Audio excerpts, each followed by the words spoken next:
Somewhere in the humid lowlands of Central America, more than 3,000 years ago, a farmer split open a strange yellow pod and found something no one had tasted before. Inside was a sweet, pulpy fruit wrapped around a cluster of bitter seeds.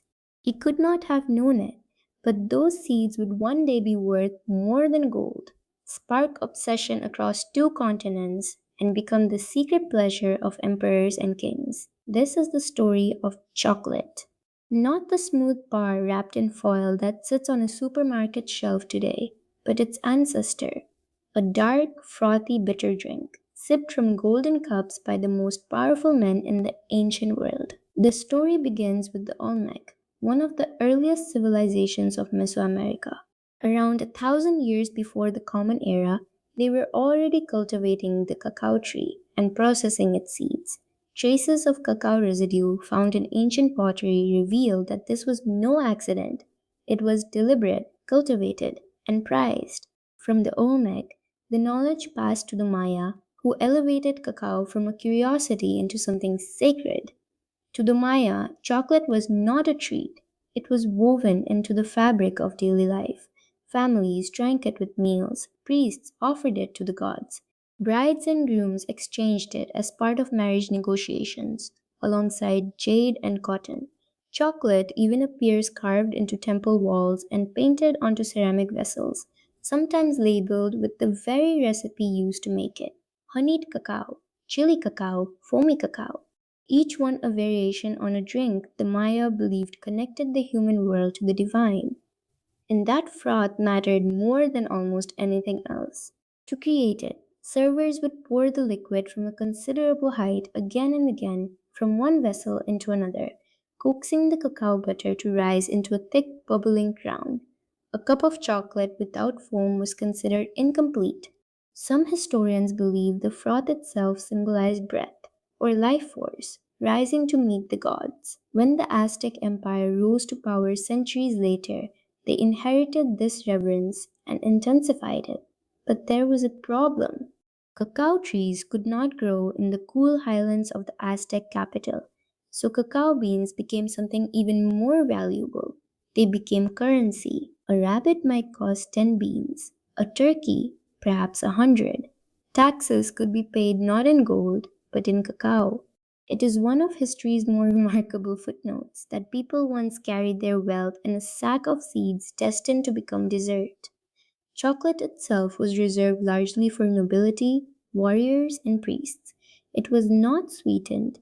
It was often mixed with chili, vanilla, or ground corn and served cold, unlike the hot beverage we associate with chocolate today. Legend holds that the Aztec ruler Moctezuma drank enormous quantities of it daily, sometimes said to be as many as 50 golden cups, believing it granted strength, wisdom, and even acted as an aphrodisiac. Modern historians view that number with some skepticism, but the underlying truth remains.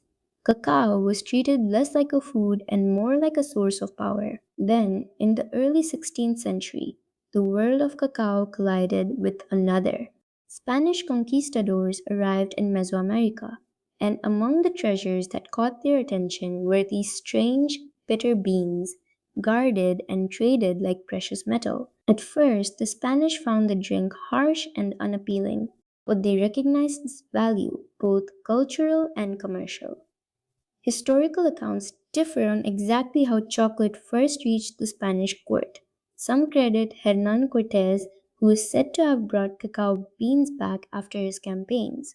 Others point to a delegation of Maya nobles who traveled to Spain in 1544, bearing cacao among their gifts to the royal court. What is certain is that by the late 1500s, chocolate had captured the Spanish aristocracy entirely.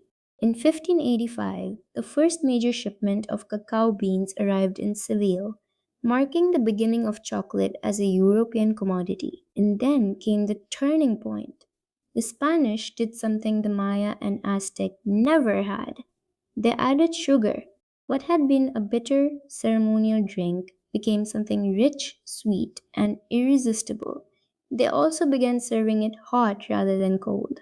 Chocolate transformed almost overnight from a sacred beverage of Mesoamerican elites into a luxury indulgence for European royalty. For nearly a century, Spain guarded the secret jealously, controlling its trade and its recipe.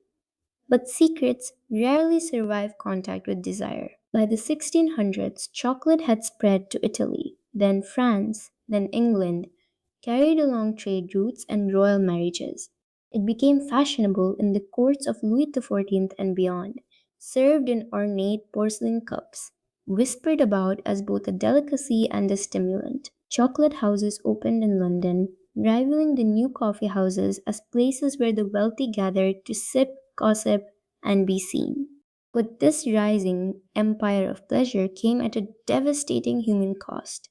As demand for cacao exploded across Europe, plantations expanded rapidly across the Americas and later West Africa, worked overwhelmingly by enslaved people forced into brutal labor. The drink of kings, it turned out, was built upon the suffering of the powerless. It is a contradiction that sits at the heart of chocolate's history, luxury and exploitation intertwined from the very beginning. It would take until the 19th century for chocolate to transform once more, this time into the solid bar we recognize today, thanks to innovations in pressing and processing cacao. But long before that transformation, chocolate had already lived an entire history as a drink, a currency, a sacrament, a symbol of divine power, a secret, a scandal, a pleasure so intense that entire empires organized around it. Today, chocolate is everywhere, inexpensive, mass produced, unwrapped without a second thought. But somewhere behind every bar and every cup lies that same bitter seed the Olmec first cracked open thousands of years ago, the same froth the Maya poured toward their gods, the same golden cup Moctezuma may have raised to his lips. So the next time you unwrap a piece of chocolate, ask yourself this: are you tasting a simple sweet, or are you tasting the last surviving fragment of a ritual once reserved for kings and gods alike?